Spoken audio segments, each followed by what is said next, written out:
Hi guys, welcome back to another Daily Devo, where you are walking with me through my daily walk with Christ.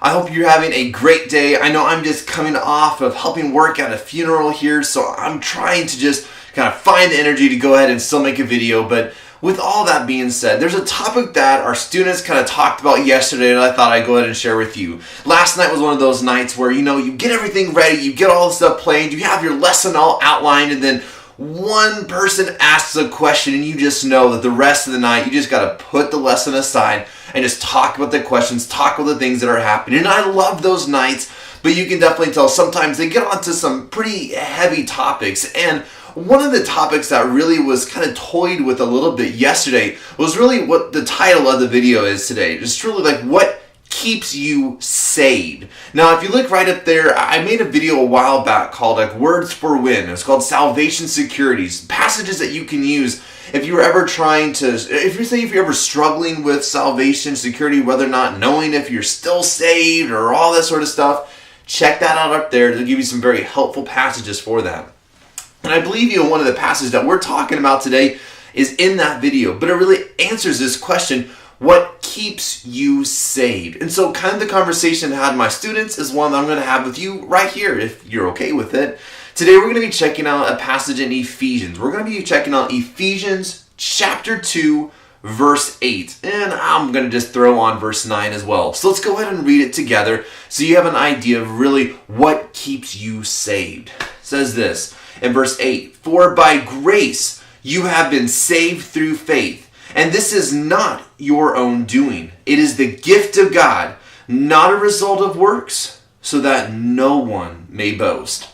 So what it is saying here is that how we are saved is through grace. Now, grace is getting something that you don't deserve. This is God giving you something that you don't deserve. So what we're identifying here with this passage is how you and I are saved is by grace, by this gift of God that we don't deserve. So how we enter into this relationship with God, how we find restoration in our relationship with God, how we get saved is through this gift of grace, of God blessing us with this life, blessing us with this relationship, even though we don't deserve it. So how we become saved is through faith and through this gift of God. It's not by works, like we're seeing here in this passage. It's not by what you are doing that is starting this relationship with God. And it's not what you are doing that's going to keep it either.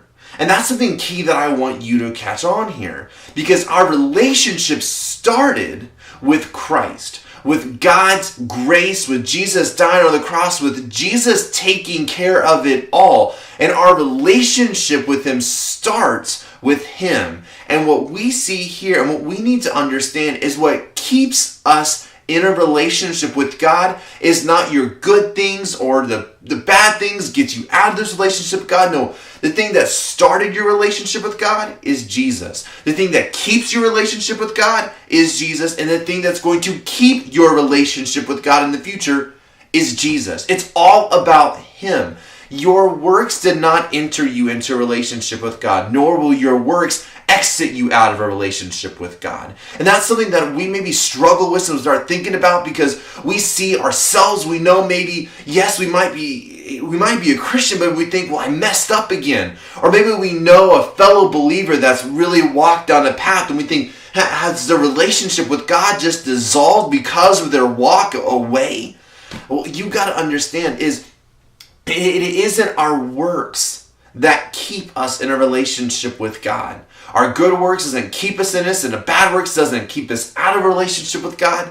It's what Jesus has done for us that keeps us in this relationship with God. And when we talk about this idea of salvation security and what keeps us in this relationship with God, I want you to understand it's the grace and the love of God that keeps us in a relationship with God. You aren't responsible for keeping your relationship with God. Once you start a relationship, once you say yes to the gift of grace that God has given you, you enter into this eternal relationship with God. And what's the glue that holds you together, the glue that keeps you saved?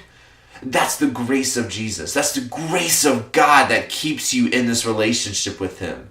Meaning that you stay in a relationship with God not because you deserve it, not because you have done so many good things that God says, well, man, I'm just going to have to keep them around because they're so good. No, it's because we couldn't ever get it. We couldn't ever earn it. There's no way that we could have deserved this relationship with God. But what we see here is that God says, I still love you.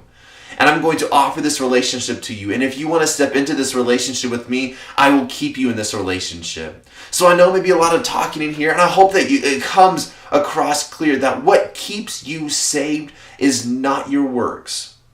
It's what God has done for you already that keeps you saved.